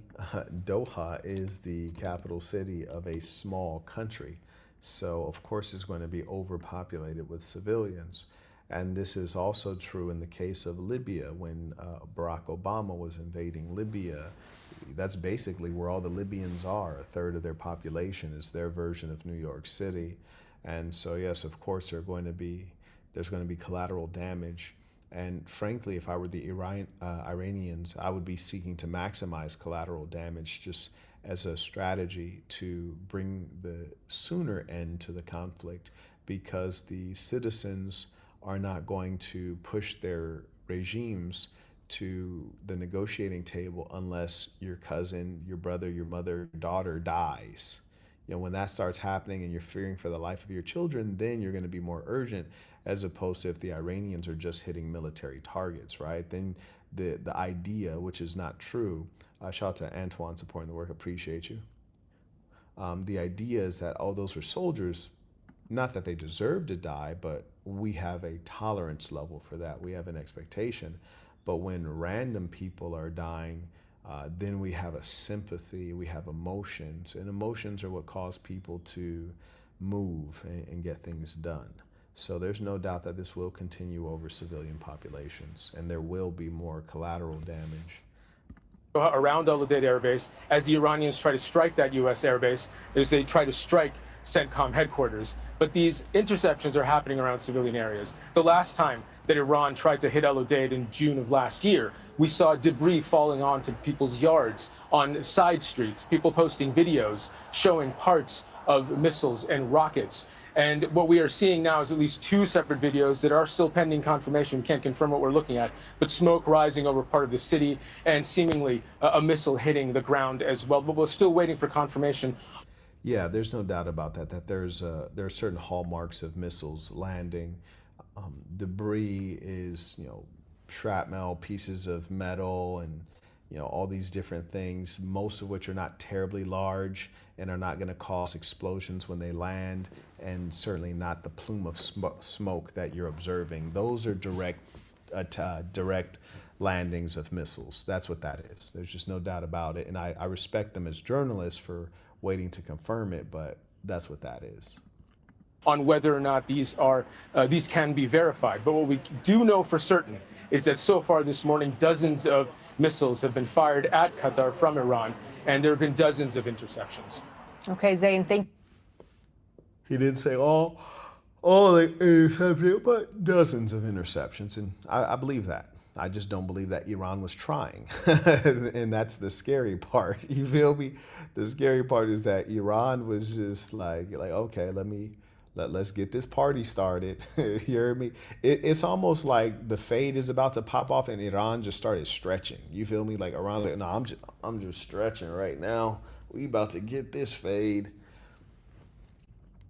It's just the foreplay, ladies and saints. It is just the foreplay. This piece of news is 2 hours old, so allegedly. Let me go ahead and refresh it, see if that changes. All right, so this, of course, This is 3 hours old. is the breaking news that's come in, where the IRGC, the Iranian Revolutionary Guards, have said that they have hit no less than 14 American bases across West Asia. It is further added that hundreds of American troops have been killed in these Iranian strikes. This is what the Iranians... Now, if that's true, that's a major W for the Iranians. Now, is that probably a lie? Yeah, probably. I think that would be an exaggeration, would be my guess. And as I said, it's always propaganda, and militaries are saying what is advantageous and what is advantageous to them and detrimental to the enemy, and the morale of the enemy, whether it's the soldiers' morale or the population. And they know that Americans are sensitive to the loss of American lives. And so it favors the Iranians to say that there have been a significant number of American deaths. Are claiming there is no way to independently verify about the scale of the damages, but the Iranians claim that 14 American military bases in West Asia have been hit and hundreds of American troops have been killed in these Iranian attacks. Listen.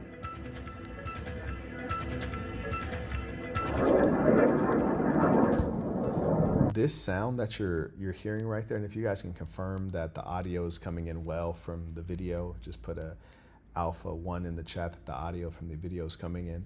And this sound is the roaring in the air. We've been hearing a lot of that here in Dubai. That sound right there. Oh, we've been hearing a lot of that.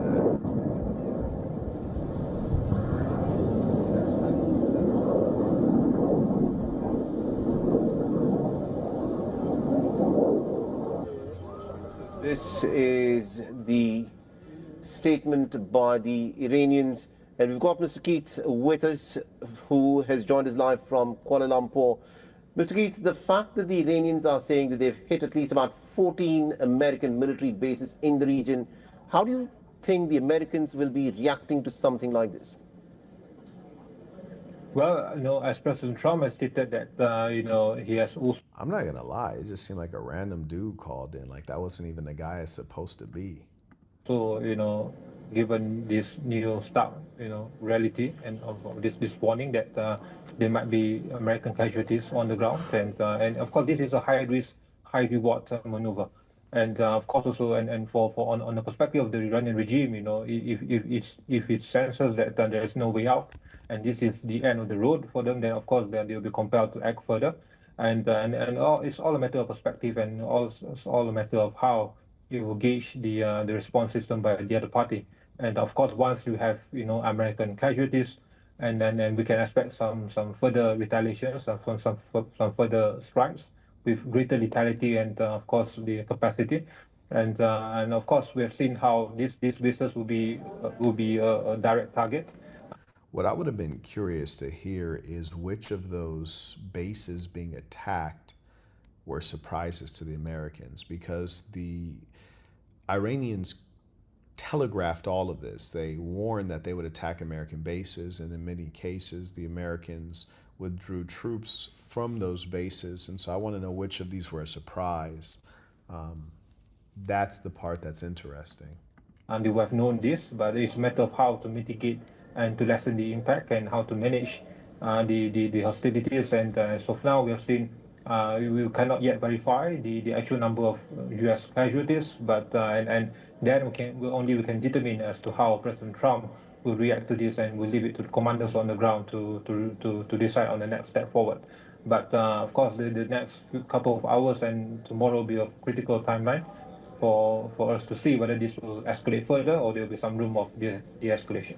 All right, Mr. Keith, thank you very much indeed for joining us from Kuala Lumpur and getting us these insights. Thank you. Now, these are some pretty interesting times, if one could describe this.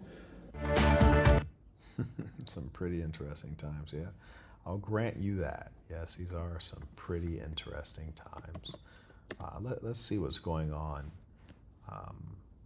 with this claim that Khamenei is dead. I'm just being told that the U.S. You know, the funny thing, too, is because your boy Trump is such a liar, it's like you just have to question everything he says. And you know, that is just that's where we're at with it.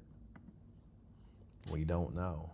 And I'll tell you this, if I was Iran and I have a president and a spiritual leader, and I know those two folks are targeted, I would let the West say that they're dead, even if they're not dead. I also would have pre-recorded videos of them encouraging the troops, encouraging the nation as though they're alive. I would have already had about 10 or 20 pre-records to continue the war effort, even if they got captured or killed. U.S. President Donald Trump has now said that Ali Khamenei, Iran's supreme leader, is indeed dead. This assessment coming from the President of the United States. I'm going to take this now to Ali Hashem and James Bays. This is the information we have right now, that the U.S. President is saying, okay, moments ago when we started this show, the quote from Donald Trump was, I believe that that is accurate, that being an Israeli assessment of Khamenei's death. I believe that that is accurate. I mean, how about a yes or no? I mean, is he dead or is he not dead? And again, we're dealing in military affairs, and deception is a key aspect of it. So we really will not know until more war has occurred. Flat out, we don't know. What Trump is now saying is different. He has upgraded his assessment to Khamenei is now dead. Ali Hashem. Ali Khamenei has run Iran for almost 4 decades. He is the embodiment of the Islamic Revolution. He is the second supreme leader that Iran has ever had. We don't know for sure. Now, let's assume this is true, okay? We don't know for sure what happens in Iran once Ali Khamenei is confirmed dead. Well, whenever Iran is going to announce, just in case this is true, because till the moment, as we were saying, the Iranian sources are denying that the supreme leader has been killed. And now we just saw a tweet on his account on Twitter, on X. Now, just in case this is confirmed, immediately the system is going to move the power to a council of 3, the president, the head of the judiciary, and a member of the Guardian Council. This is according to the Iranian constitution. Then the Assembly of Experts, in case they were able to convene, will have to elect a new supreme leader. But this is all, if that's how the system is designed to work. Bro says supreme leader. So obviously, in every case, you have predictable mechanisms to do things. And it seems as though the Western journalist is about to interject and say that's how it's supposed to work, but how will it actually work? And that's a really critical question. And that's why training and preparation is so important, because there are often situations in which something is supposed to go a certain way, but that's just theoretical. But in practice, it ain't about to run like that. So should very much so be interesting to see what actually does come of this death, if there is in fact a death. If there is not a death and the West is saying he's dead and he's not dead, and bro pops up at some other point, man, that's going to be so motivational to the Iranians. Like, listen, man, it's going to be like Tupac. You feel me? It's going to be like someone that they love and wish he wasn't dead. And then he turns out he's not dead. Oh, man, that they going to be so turned up. I'm trying to tell you. So I hope this is not something that the West is lying about, because it will backfire. Yes. But we don't know. The point I'm making is that the system is now being tested, perhaps like never before. We don't know whether those who are supposed to elect a successor to Khamenei will be able to convene. We don't know whether as is so often the case now, this information comes on Donald Trump's social media accounts. So this is what he posted 2 minutes ago on Truth Social. Khamenei, all of this a direct quote. Bro said, Donald Trump writes, Khamenei is one of the most evil people in history. Like, word? Stop it. It's on your screens. Khamenei, one of the most evil people in history, is dead. This is not only justice for the people of Iran, but for all great Americans and those people from many countries throughout the world that have been killed or mutilated by Khamenei and his gang of bloodthirsty thugs. He was unable to avoid our intelligence and highly sophisticated tracking systems, and working closely with Israel, there was not a thing that he or the other leaders that have been killed along with him could do. This is the single greatest chance for the Iranian people to take back their country. We are hearing that many of their IRGC, military, and other security and police forces no longer want to fight and are looking for immunity from us. As I said last night, quote, now they can have immunity, later they only get death. This is a long message, so bear with us. Hopefully. This dude is a sick murderer. He said now they get immunity. No matter what they did, they get immunity. So this is like criminal to criminal, right? He's like, I don't care what you did, bro. You could have did a little bit of this. And hey, I'm on the Epstein list. I don't care what you did. Just give up. But if you don't, I'm killing everybody. Like, come on, man. This is not even realistic. It just shows you that the rule of law, the American courts, the international courts, international norms and law, they don't exist. This is all fake. Have we heard anything from the UN or the Security Council about this preemptive strike from Israel, also known as an act of war? No.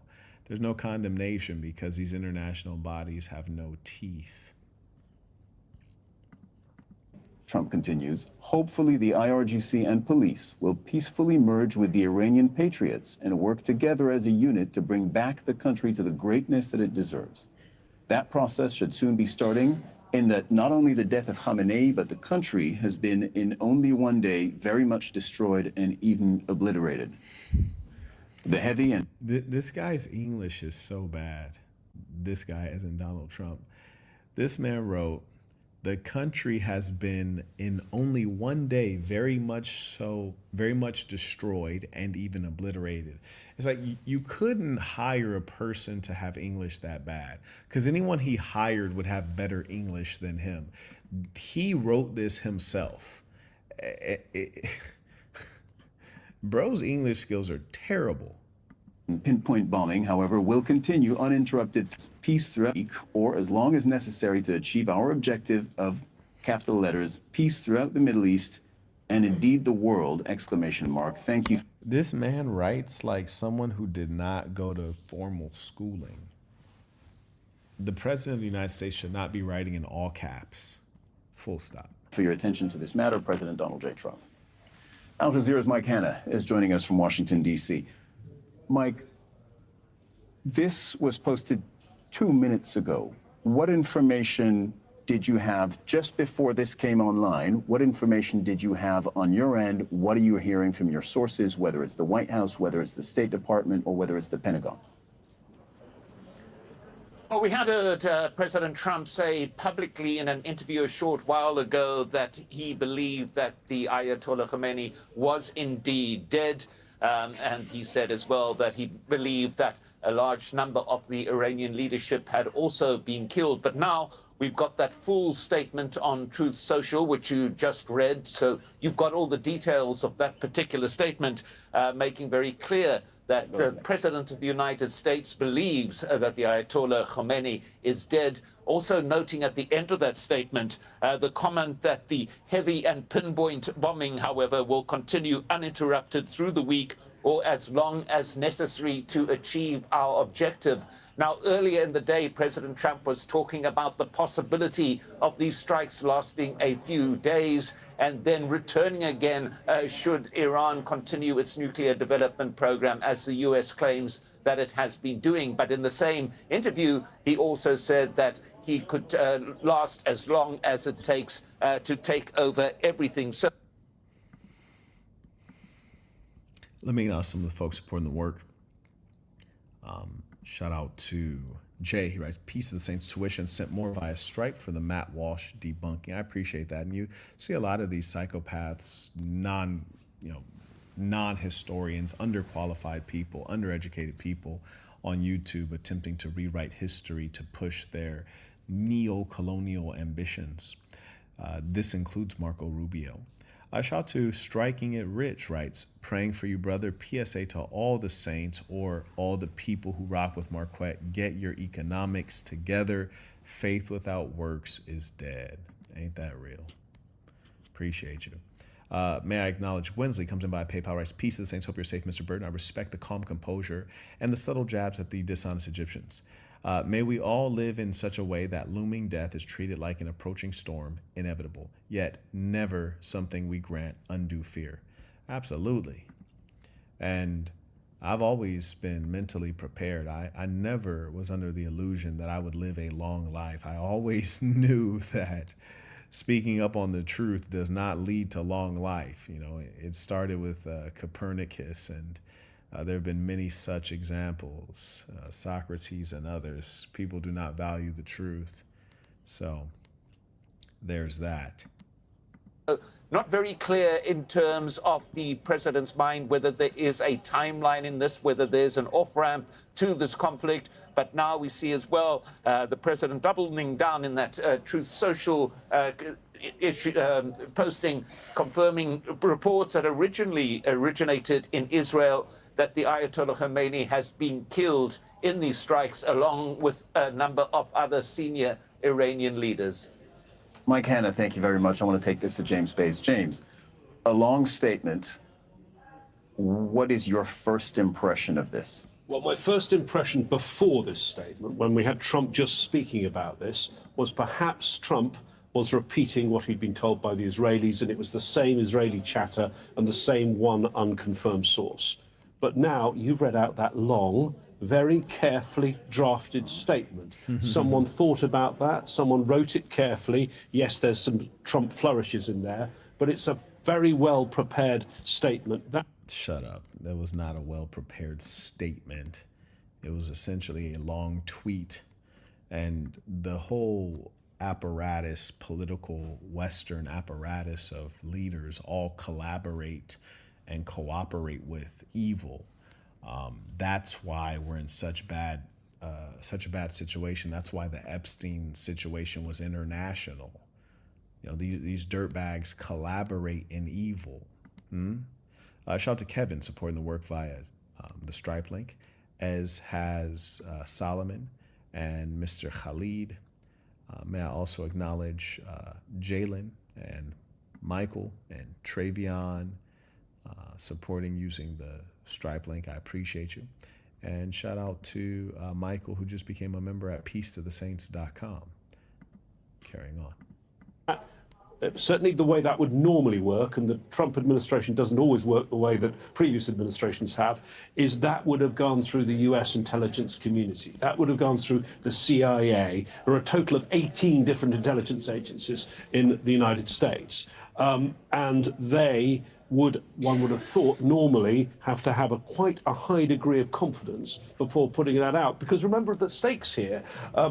President Trump set this as the goal of this operation. He made it clear he wanted to remove the supreme leader. He wanted people to rise up and take over control in Iran. That was the bar he set himself. So if he is wrong about this, then he's going to, it's not going to look very good.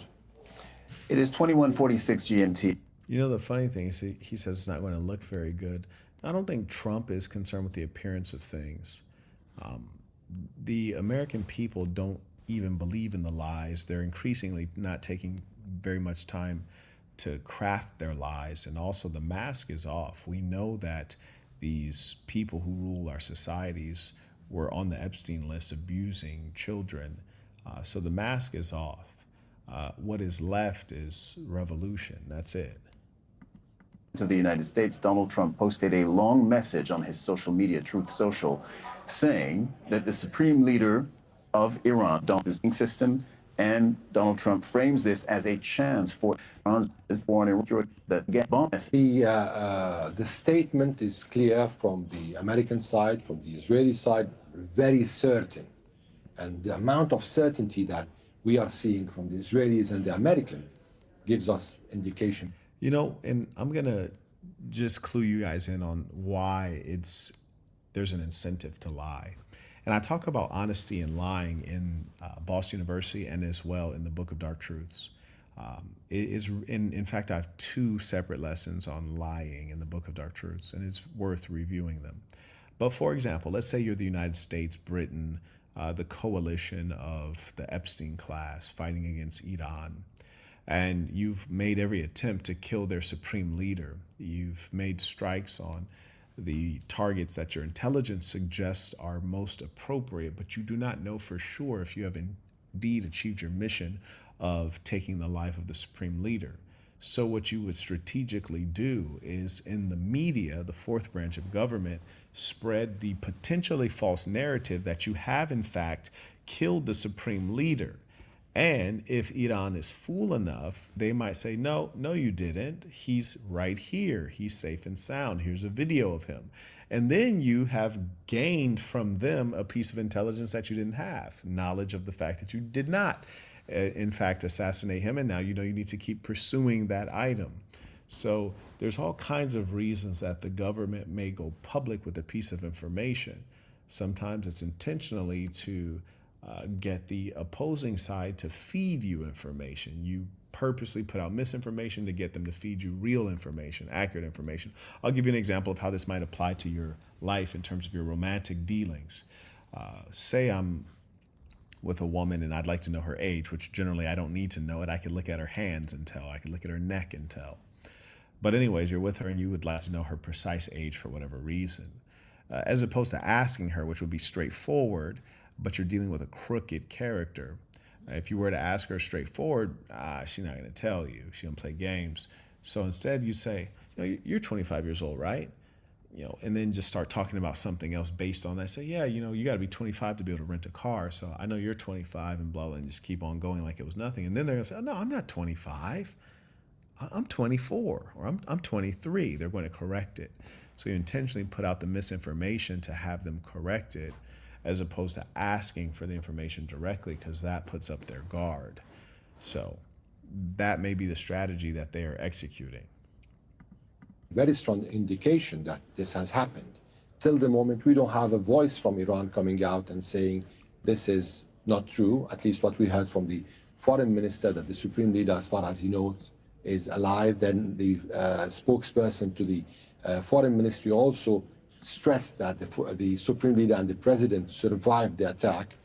According to sources on the ground I'm talking to, they're saying that the supreme leader is alive. Now, over here we have 2 conflicting accounts, but the amount Shall of we tell our certainty... viewers this is absolutely to be expected in a situation like this? Like, you absolutely expect in a war like this, one side to say, to claim victory, whatever victory that might be. And I appreciate this British fellow right here, or wherever the guy is from, because he is accurate. He's accurate, and he's providing a meaningful interpretive lens that you can use to understand wars to come. So this is factual, what he's saying. Look at this fool, concerned with the most irrelevant things. Put some clothes on. It's 3 a.m. Do you sleep with clothes on in a desert land? It's just like, get a life, man. These closeted homosexuals can't even focus on the lecture. It's like they've never been to a beach. They've never seen a man with a shirt off.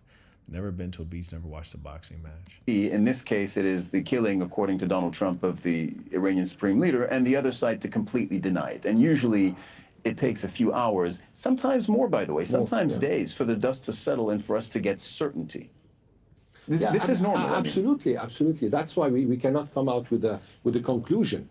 What we can is just to report what Trump is saying and what Netanyahu is saying on one side, and on the other side, they're denying it. So now in 2024, when the president's plane crashed, the helicopter, May 2024, along with the foreign minister, it took them some time to announce, but we were all in the situation to understand that there is something happening because the plane crashed and there's no news. But now, what they are saying till the moment is that he is safe. Denial, strong denial from the Iranians. Now, is this because we are in the middle of a war and the Iranian government or the system wants to preserve the morale and all these things? This is another. I want to go straight to the Iranian capital, see what we can find out from there. Al Jazeera's Tawhid Asadi is in Tehran. Tawhid, on your end, what are you hearing? Well, on my end, what I'm hearing from different sources is quite contradictory to this very recent strong statement by the U.S. President Donald Trump, who came out with... I'd be curious as to what you guys think. I almost want to put up a poll to see if you guys think that Trump is lying or telling the truth about the death of Khamenei. I'm very curious. Let me impress that I'm still a little skeptical. Me too, May. May I acknowledge striking it rich? Oh, I already got him. Joe writes, I think you won't be taken out by this. This is not how men like you go. Praying for your safety, though. I appreciate that. Absolutely. It would be lame, though, to get killed by in a missile strike. That would be lame. I'm not going to lie to you. Definitely, there are better ways to go. I may acknowledge via PayPal. Shout out to Taylor. He writes, praying for your safety, sir. Your calmness is inspiring. Peace of the saints. I appreciate that. Shout out to Adriano. Writes, peace of the saints.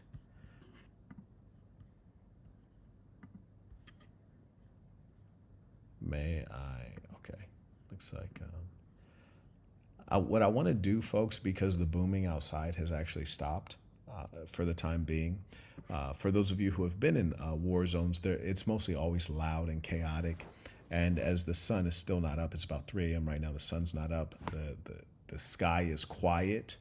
So usually I wouldn't do this, but I know that it will be chaotic over the next couple weeks. I may be trapped here for a whole month. Getting good sleep in a war zone is quite difficult. So in preparation of that, I'm going to try to get some sleep right now, if you guys don't mind. If the booming starts back up again, if we get some more missile strikes and some more notifications from the government, then I'll just hop back on the live. But whenever you guys do see me, God willing, I will just pick up where we left off. It's been a pleasure at this time to fellowship with you all. Let us end this with our tradition, the creed of the assassin. Repeat after me with full conviction, knowing this is true of you. The creed of the assassin. I'm going to be who I truly am because I am remarkable, and I'm going to strive every moment to show the greatest part of who I am. Until next time, peace of the saints.